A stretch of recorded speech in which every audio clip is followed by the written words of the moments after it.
আমার প্রিয় ছাত্রছাত্রীবৃন্দ, ত্রিপুরা ইউনিভার্সিটির অন্তর্গত বিভিন্ন কলেজে যে সমস্ত ছাত্রছাত্রী ফার্স্ট সেমিস্টার পড়াশোনা করছো এবং তোমাদের হিস্টোরি মেজর 1 পেপার রয়েছে, তোমাদের জন্য এই ভিডিওটি। এর আগে হিস্টোরি মেজর 2 পেপারের সাজেশন আপলোড করেছি, তোমরা চাইলে সেই ভিডিওটিও দেখে নিতে পারো। আমাদের কাছে ইতিহাস মেজরের দুটো পেপারেরই নোটস তোমরা পেয়ে যাবে। প্রতি পেপারের জন্য 250 টাকা করে পেমেন্ট করতে হবে, দুটো পেপারের জন্য 500 টাকা পেমেন্ট করতে হবে। অর্থাৎ ইতিহাস মেজরের তোমাদের দুটো পেপার রয়েছে, একটি পেপারের জন্য 250 টাকা, দুটো পেপারের জন্য 500 টাকা পেমেন্ট করতে হবে। তোমরা যদি নোটসগুলো সংগ্রহ করতে চাও, আজই নিচে দেওয়া হোয়াটসঅ্যাপ নম্বরে যোগাযোগ করে নোটসগুলো সংগ্রহ করে নিতে পারো। তোমরা আমাদের কাছ থেকে নোটস সংগ্রহ করলে ভীষণভাবে উপকৃত হবে, কারণ এই নোটস সংগ্রহের জন্য তোমরা বিভিন্ন জায়গায় ছুটাছুটি করো এবং প্রচুর অর্থ এবং সময় ব্যয় করো, কিন্তু আমাদের কাছে নোটস সংগ্রহ করলে তোমাদের অর্থ এবং সময়ের সাশ্রয় হবে। তাই যদি ভিডিওটি ভালো লাগে অবশ্যই ভিডিওতে লাইক করবে, বন্ধুদের সঙ্গে শেয়ার করবে। আর যদি আমাদের কাছে প্রশ্নোত্তরের পিডিএফ কপি সংগ্রহ করতে চাও, তাহলে নিচে দেওয়া হোয়াটসঅ্যাপ নাম্বারে যোগাযোগ করবে। এটাই PhonePe, Google pay, Paytm number. এই নাম্বারে পেমেন্ট করে পেমেন্টের সাকসেসফুল মেসেজটি আমাদের এই হোয়াটসঅ্যাপ নাম্বারে শেয়ার করতে হবে।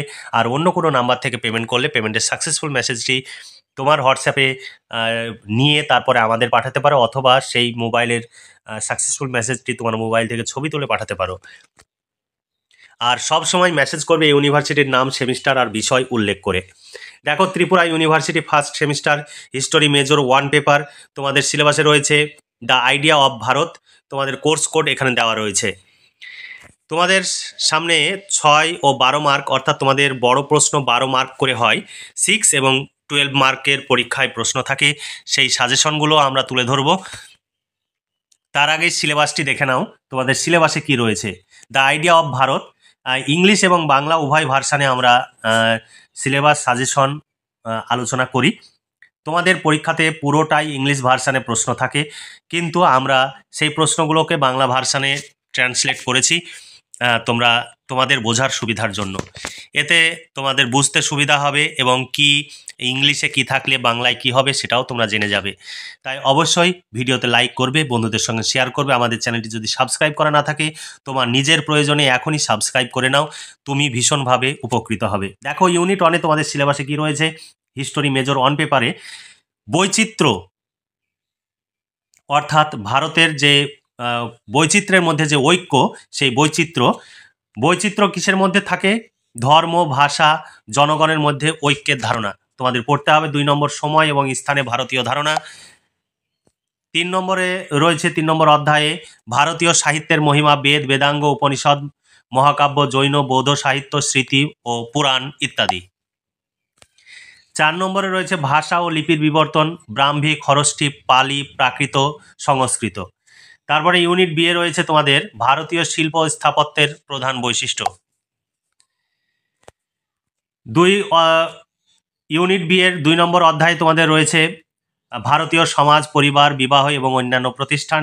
ইউনিট 3-তে রয়েছে ভারতীয় শিক্ষা ব্যবস্থা। ইউনিট 4-এ রয়েছে প্রাচীন ভারতের দার্শনিক ব্যবস্থা।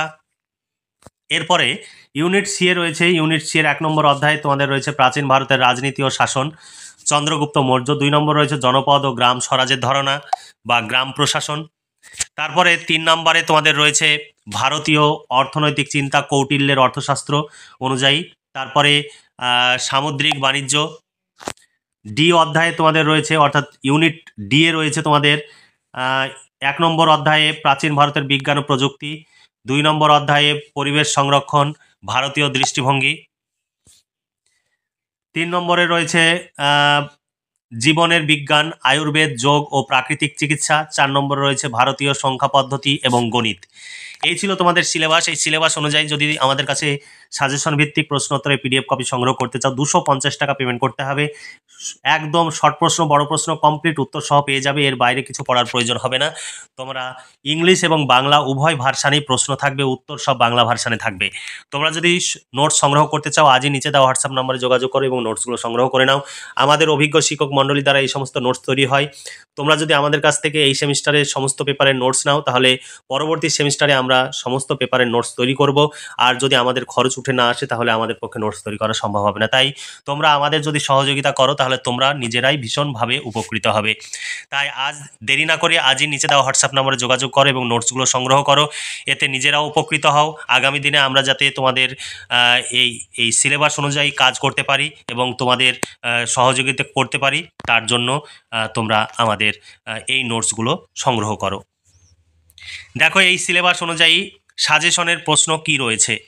আমাদের কাছে নোটস সংগ্রহ করলে তোমাদের কোথাও ছুটে বাড়ানোর প্রয়োজন হবে না, সমস্ত প্রশ্ন উত্তর আমাদের কাছ থেকে পেয়ে যাবে। তাই আজই যোগাযোগ করো এবং নোটসগুলো সংগ্রহ করো। দেখো এখানে অনেকগুলো অথবা দেওয়া রয়েছে। 1 নম্বর প্রশ্ন ভীষণ ভীষণ তোমাদের জন্য ইম্পর্টেন্ট, তোমরা অবশ্যই পড়বে। ভারত কিভাবে বৈচিত্র্যের মধ্যে ঐক্যের ধারণা প্রদান করে আলোচনা করো, অথবা ভারতীয় প্রেক্ষাপটে বৈচিত্র্যে ঐক্য ধারণাটি সংজ্ঞায়িত করো। ভাষা ও মানুষের ক্ষেত্রে প্রাচীন ভারতে যেভাবে বৈচিত্র্য বিরাজ করেছিল তা ব্যাখ্যা করো। এখানে তোমাদের 12 মার্ক হিসাবে পরীক্ষায় প্রশ্ন আসবে, সেইভাবে এখানে প্রশ্নগুলো দেওয়া রয়েছে। অনেকগুলো অথবা প্রশ্ন দেওয়া রয়েছে, তোমরা দেখতে পাচ্ছ। কাটা কাটা প্রশ্ন আসতে পারে, যেভাবে প্রশ্ন আসুক সমস্ত প্রশ্নের উত্তর তোমাদের হয়ে যাবে আমাদের যেভাবে প্রশ্ন সেট করা হয়েছে। তবে তোমাদের এই প্রশ্ন উত্তরের পিডিএফ কপি নিতে হলে 250 টাকা পেমেন্ট করতে হবে একটি পেপারের জন্য। শর্ট প্রশ্ন বড় প্রশ্ন কমপ্লিট পেয়ে যাবে। দুটো অনার্সের পেপার রয়েছে, অর্থাৎ তোমাদের হিস্টোরি অনার্স মেজর 1 পেপার এবং 2 পেপার, দুটো পেপারের জন্য মোট 500 টাকা পেমেন্ট করতে হবে। আমাদের এখানে কোনো রকমের দামাদামি হয় না, একদম ফিক্সড প্রাইস। তুমি যদি নিতে চাও তবেই নিচে দেওয়া হোয়াটসঅ্যাপ নম্বরে যোগাযোগ করবে। আমাদের এখানে হোয়াটসঅ্যাপে কোনো রকমের দামাদামি করবে না, তাহলে মেসেজ তোমরা করবে না, কারণ এখানে কোনো রকমের দামাদামি হয় না। তারপরে দেখো 2 নম্বর অধ্যায়ে ভারতের ভৌগোলিক অবস্থান সম্পর্কে আলোচনা করো, অথবা ভারতের ইতিহাস রচনায় ভৌগোলিক পরিবেশের প্রভাব আলোচনা করো। তোমাদের পরীক্ষায় ইংলিশে প্রশ্ন থাকবে, কিন্তু ইংলিশ প্রশ্নগুলোর আমরা বাংলা করে দিয়েছি, এতে তোমাদের প্রশ্নগুলো বুঝতে সুবিধা হবে, কিন্তু তোমাদের পরীক্ষায় কিন্তু সব ইংলিশে প্রশ্ন হবে।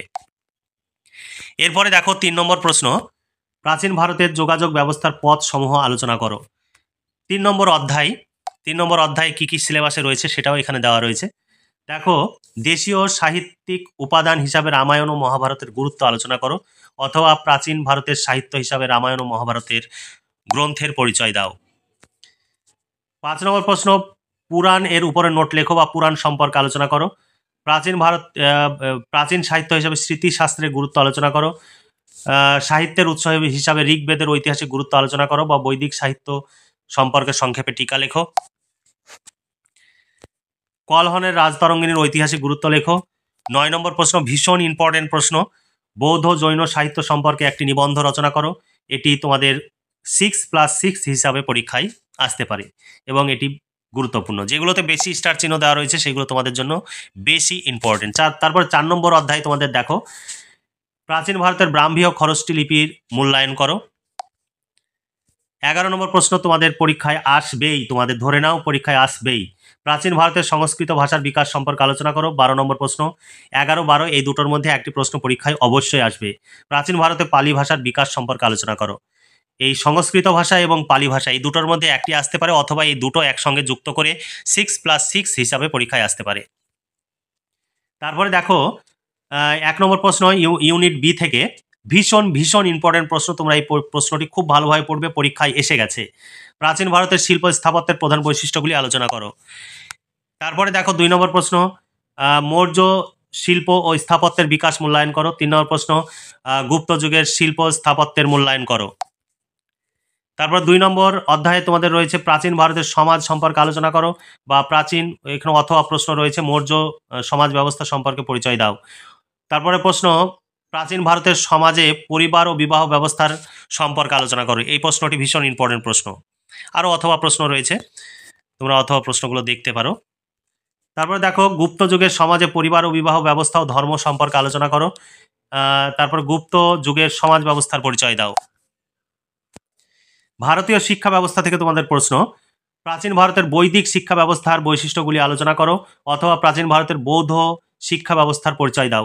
এই প্রশ্নটিতে স্টার চিহ্ন দেওয়া নেই, কিন্তু এই প্রশ্নটি ভীষণ ইম্পর্টেন্ট প্রশ্ন। তারপরে দেখো বৌদ্ধ শিক্ষা প্রতিষ্ঠান হিসাবে নালন্দা বিশ্ববিদ্যালয়ের অবদান আলোচনা করো, অথবা বৌদ্ধ যুগের একটি উচ্চ শিক্ষা প্রতিষ্ঠানের পরিচয় দাও।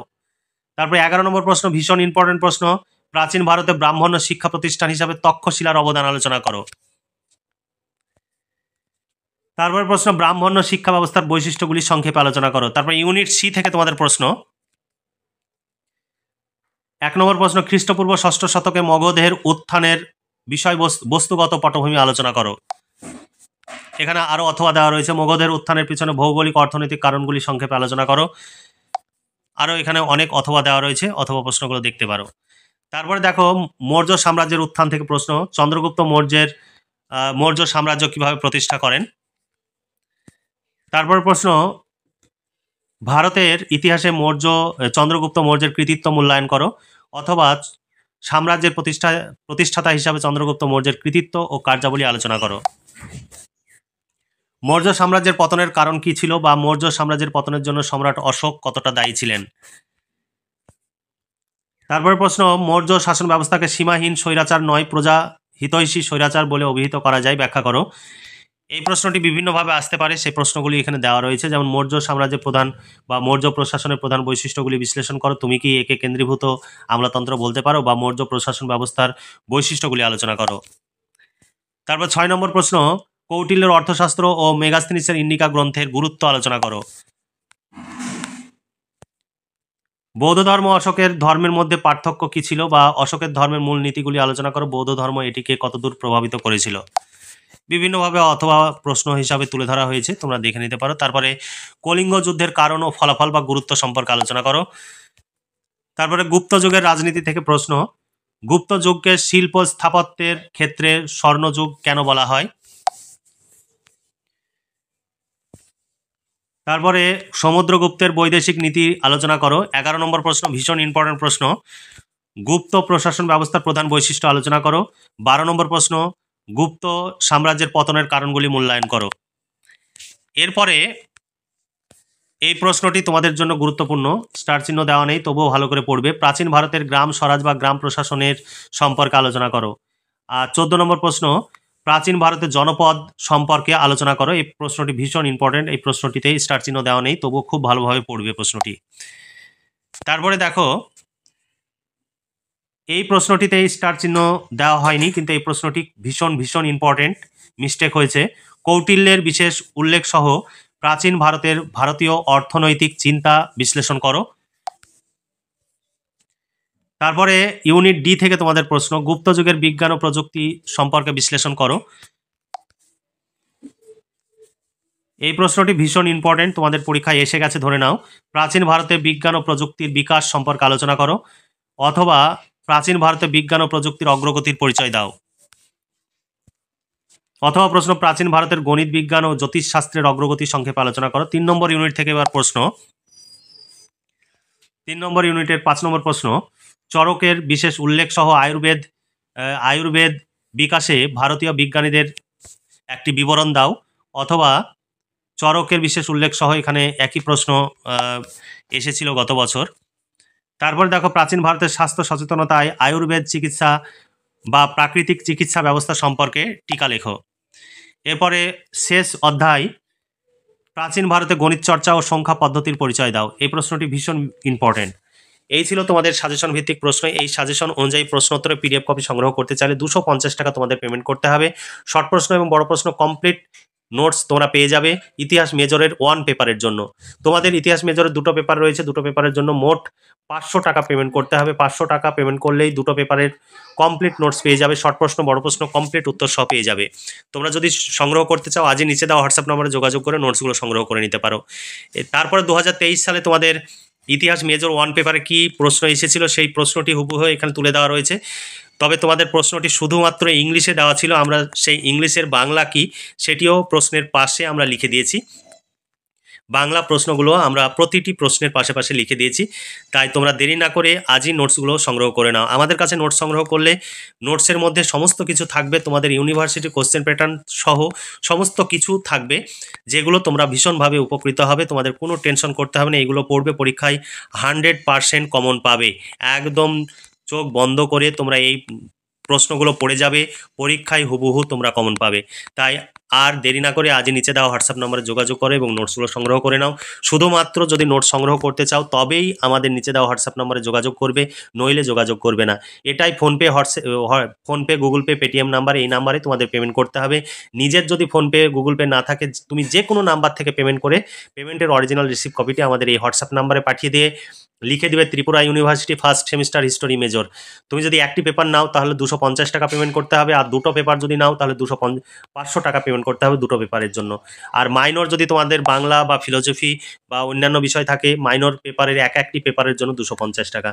তাহলে তোমরা যদি আমাদের এই সেমিস্টারের নোটস আমাদের কাছ থেকে সংগ্রহ করো, আমাদের খরচ যদি আমরা তুলতে পারি, যেহেতু আমাদের প্রচুর খরচ হয়, সেই খরচ যদি আমরা তুলতে পারি, পরবর্তী সেমিস্টারে আমাদের কাছ থেকে সমস্ত পেপারের নোটস পেয়ে যাবে। তাই দেরি না করে আজই নিচে দেওয়া হোয়াটসঅ্যাপ নাম্বারে যোগাযোগ করো এবং নোটসগুলো সংগ্রহ করে ঘরে বসে পড়াশোনা করে পরীক্ষার প্রস্তুতি নাও। তাহলে আজকে এই পর্যন্তই। ভালো থেকো, সুস্থ থেকো এবং খুব ভালোভাবে পড়াশোনা করে পরীক্ষার প্রস্তুতি নাও। এই শুভকামনা জানিয়ে আজকের ভিডিওটি এখানে সমাপ্তি ঘোষণা করছি।